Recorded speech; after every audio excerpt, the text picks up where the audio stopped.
Lab taken to class. Special care and support for research. Global certifications. KL, deemed to be university. రామగుండంలో పాలనను తలపించేటువంటి విధంగా పరిపాలన మొదలైంది. అసలు ఏం జరుగుతుంది,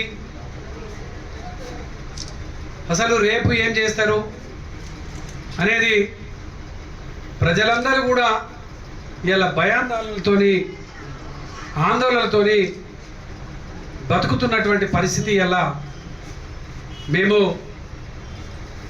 చూస్తూ ఉన్నాం. ఈ యొక్క 4 నెలల పాలనలో ఈ యొక్క రామగుండం నియోజకవర్గంలో అభివృద్ధి మేము గతంలో తెచ్చినటువంటి నిధులతోనే అభివృద్ధి కార్యక్రమాలన్నీ కూడా నడుస్తూ ఉన్నాయి, సంతోషం. కానీ ఈ ఊరును నమ్ముకొని, ఈ యొక్క ప్రాంతాన్ని నమ్ముకొని ఇక్కడ ఏండ్ల తరబడి జీవిస్తున్నటువంటి చిరు వ్యాపారస్తులందరూ కూడా ఆందోళనలకు గురి అయ్యేటువంటి పరిస్థితి కళ్ళారా చూస్తూ ఉన్నాం.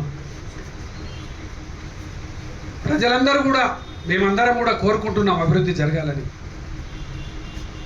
కానీ ఏం అభివృద్ధి చేస్తారు, ఏం చేస్తారు అనేది ముందుగా ప్రజలకు, సమాజానికి తెలియజేస్తే ప్రజలు దానికి అనుగుణంగా మైండ్ సెట్తో ఉంటారు. రాత్రికి రాత్రే కూలగొట్టడాలు, ఇటువంటివన్నీ కూడా అసలు ఎవరు చేస్తున్నారో కూడా అర్థం కానటువంటి పరిస్థితి. ఒకరు సింగరేణి చేస్తుందని అంటారు, ఒకరు మున్సిపల్ చేస్తుందని అంటారు, ఒకరు కాంగ్రెస్ పార్టీ వాళ్ళు చేస్తున్నారని అంటారు. అక్కడికి పోయి బాధితులు పోయి అడిగితే గల్లలు బట్టి ఇలా వాళ్ళను భయాందోళనలకు గురి చేసేటువంటి చర్యలు జరుగుతూ ఉన్నాయి ఈ కాంగ్రెస్ పార్టీ నాయకత్వంలో. నిజంగా చాలా విచారకరం, చాలా బాధాకరం. ఈ గోదావరికని ఒక అడ్డగుంటపల్లి, ఒక జనగాముగా ఉన్నటువంటి గ్రామ పంచాయతీగా, నోటిఫైడ్ ఏరియాగా, మున్సిపాలిటీలుగా, ఇలా కార్పొరేషన్గా దినదినము అభివృద్ధి చెందుతున్నటువంటిది.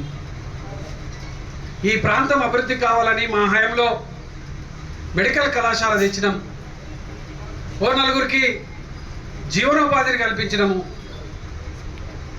ఓ 4గురు ఆరోగ్యంగా ఉచిత వైద్యాన్ని అందించేటువంటి విధంగా చేసినాం.